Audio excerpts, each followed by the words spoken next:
Good morning, good afternoon, good evening, folks. Michael Zuber, one Ritzel at a time, back with his good friend Dion from Dion Talk. How you doing, buddy? Howdy, doing great. Thanks for reaching out to me on whatever day this is. There you go. Yeah, it's just Saturday. It's just Saturday, man. It's Saturday. Yeah. Hey, so I was lucky enough to interview yet another individual who's earned financial freedom via real estate yesterday. His story is, like no other, right? He remembers his parents' drug dealing when he was a 6 or 7 year old. He was abandoned at 13. Kind of a hard luck situation. Obviously, the lumberjack you and I both know is a ninth grade dropout. You come to this, with not negative 89,000 in net worth and $17 an hour. It's just there are lots of stories of people who have come from very bad situations that I would wish on no one. Through determination, focus, execution, they've been able to accomplish great things. But I still hear people say, you got lucky. So I thought I would ask you, how much did luck play a part in your accomplishment, right? You have now been retired for a couple of weeks, if not a month, probably 6 weeks now. What has it been? 6 weeks? On the 5th will be 2 months. All right. So yeah, almost 2 months.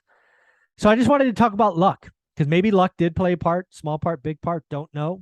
But I think people saying the word luck diminishes the journey. And really, it's the start. The first 3 to 5 years of stories, every story I hear is nobody would wish that on anyone. But given that I hear luck is such a big part, I thought I would ask you, how much did luck play in your journey? So one thing I like about us is we can disagree, and it's not an argument. The reason I don't like it when people say someone is lucky is because saying that person is lucky is giving you an excuse to not try to do what they've done. Yeah. It was luck that let them do that. But here's where I think luck actually played a huge role in my story. Okay. I mentioned this about retiring too. Some people are really lucky that they hate their job, right? They can't stand their job, so they develop financial freedom, and then it's very easy for them to just pull the trigger and they leave. I was unlucky in my job that I loved it. I stayed for 4 years past financial freedom. So I figured if I had hated it, I would have been more lucky. So there's a time where luck didn't play in my favor, but here's where it did play in my favor. I was lucky to be born to two parents who were beyond poor. And this will show my age. We were too poor for food stamps. Too poor for food stamps. In California in the 70s, the way the program worked was you give $1, they give you $2 worth of food stamps. We never had the money to do that. So we actually raised our own animals. I ate really well, but I'd go to a friend's house and they'd have cereal, and I'd think I was in the house of a millionaire because I couldn't believe they got food from the store. They would move into houses, fix the doors and windows, and wait for the owners to show up and say, "Who are you guys?" And then we'd move to the next place. I grew up really poor, so house hacking was very easy. Yeah. Like living in a unit of my fourplex, this is a mansion to me. It's 1,200 square feet, got my own garage, my own shed, my own parking. I don't ever see the neighbors. There are people who think, "Oh, I would never live in a unit of a fourplex." And I'm like, this is better than anything I had growing up. Whereas I've got some friends who are very affluent. They make a couple $1 million a year in profit. Their kids went to every best school, $150,000 first car 6 months later, get second new first car.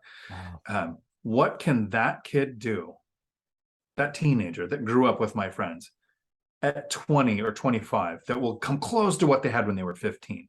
I think I was really lucky that joining the Marine Corps to get healthcare, housing, blow stuff up, that was an improvement to my life. I was really lucky that I didn't have a really good start. I think the people who start with a lot of money or a ton of success early on in life, the Marine Corps downsized after Desert Storm. Law enforcement agencies laid everybody out, and not everybody, but a lot of people, me included, off in 2008. So all of these kind of lucky bad things that happened made it to where if I purchased a house hack and started saving money every month, that's a huge victory. But to some people, they'd be like, huh, he's got a neighbor and the wall touches his garage. That's yucky. I don't want that. And I'm like, I'm not paying $1,500 a month for an apartment. I'm paying $300 for my kids and me to live here. Plenty of room, own fenced yard. So I think that is how luck played into it. And not that you have to come from a bad spot. It's the expectations that are set from starting off really well make it hard to go through the first 5 years, whether you have a lot of money or very little money, is slow. Yeah. I think that's very well said. And I didn't know where this conversation was going to go. So I love all of this. There's a game by Robert Kiyosaki and Kim Kiyosaki called Cash Flow. And I've played that game hundreds of times. I played it so often you start trying to make it harder. And if you've ever played that game and you want it to be hard and last a while, have every player be a doctor. It's the highest income. It's the highest set of expenses. It takes forever to get out of the rat race. So I think you're right. Back to your analogy of I mean, can you imagine having a 6-figure car at 15? Your life, I mean, I mean, what are you going to do at 25? I mean, you're right. I think that is really, I love that you see that. And I suspect that a lot of the millionaires that I speak to every week would probably have a similar story, right? Everybody owns where they came from. Right. And that's pretty awesome. One thing, because of your transparency, that I didn't know that I would get into today, that I now will admit was luck, because that 4-letter word has pissed me off more often than not. I have come to appreciate that I do have a superpower. And I had no idea it was a superpower until I tried to help others do it. And that is the ability to focus and daily execute on a set of tasks. What makes it a superpower for me is I don't mind doing it 1,000 days in a row because I'm already excited for tomorrow. Most people do things repetition and it gets boring. I don't know what it is about my wiring. Like, I'm already excited for tomorrow's daily financial news. I have no idea what I'm going to say, but I'm excited it's going to happen again tomorrow. And that really helped me look at a market and learn my buy box and figure out what average and good or great were. So I'm lucky. I'm certainly lucky that's, I don't know what it was, God-given gift. My mother raised me to have it. I have no idea, but it's that is something that I think if you asked me 2 years ago, I would not have said was luck. I probably would have said determination or whatever, but I think I'm just lucky that way. I'm lucky that that's my thing. I'll try not to nerd out too much, but I'm going to make a nerd reference. Okay. I've played a lot of video games, World of Warcraft, EverQuest, Ultima Online, all these online massive multiplayer games, thousands of people playing. And they become very repetitious. And so as a player, I think I have the daily work and execution that you're talking about, because I'll play those games for months and realize I have amassed a fortune that other players don't have. So I was able to sell things on eBay to make actual real money out of it because of that. I could do this every day and the repetition doesn't bore me. It's that way now with real estate. Yeah. I'm looking to buy one property this year, maybe early next year. And I'm not waiting. I'm just waiting for the right deal. Yeah. Like I'm hunting every day. Every day. Yeah. Every time the email comes in from my real estate agents, that I get to open and look at the next, okay, this hit the metric that I set. Now I want to do a deep dive to see if it's one I want. It's like scratching a lottery scratch ticket. Exactly. It's not like, oh, this is the 700th one I've looked at this year. No, it's the like, next this could be one. The one. This is right. the one. Yeah. Yeah. I that's exactly. Every time I pull up my searches on my phone, I'm the same. I don't know what it is. I go to my phone, I find the app, and I'm excited to dig in for the 10,000th time, because you just never know that day when you'll find the next deal. It's you got to find that thing. It's not work. It's exciting. No, I've actually had a lot of people go, you're retired. What are you going to do without purpose? And I'm like, I didn't get purpose from that job. Yeah, exactly. That's not the purpose I was looking for. Yeah, I wasn't purposely trying to sell 40 or 50 hours of my life every week for money. Yeah, that's pretty crazy. So when you look at your journey, starting from where you started to today, again, luck played a part, is what I'm hearing you saying, right? Your upbringing allowed you to easily house hack, easily appreciate, which allowed you just to get through the slow period. Yeah. I never really looked at it this way early on in life, but I looked at it this way later. I was really lucky. Like I said, my parents didn't have a lot of money, and my dad and my oldest brother left when I was 8.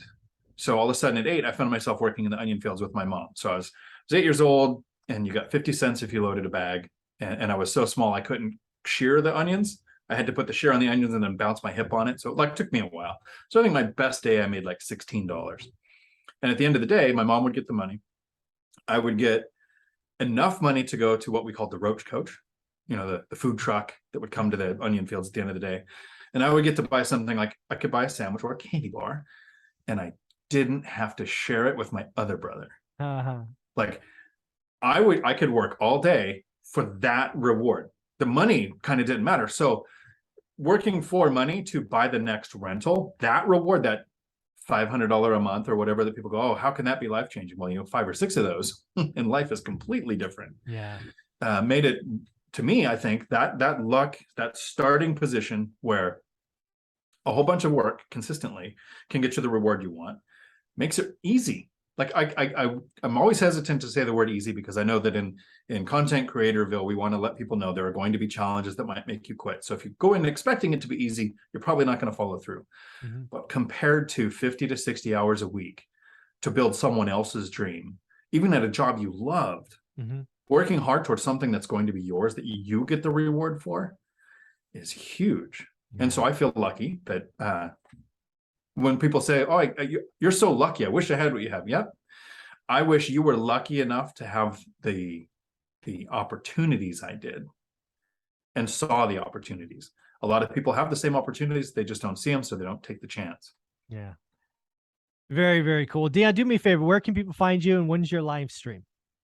Right here on YouTube, Dion Talk Financial Freedom. My live streams are every Tuesday at usually 4 p.m. Pacific. Tonight it's 4:15 because I'm checking into The Cabin, which Beth Traverso owns. Oh, nice. And I'm going to do some video reviews and talk about her vacation rental. Awesome. And then her and I are going to do some videos on the slides, like me and Millennial Mike did. Wow. So looking forward to that. Awesome. Very cool. Thanks, buddy. Ciao.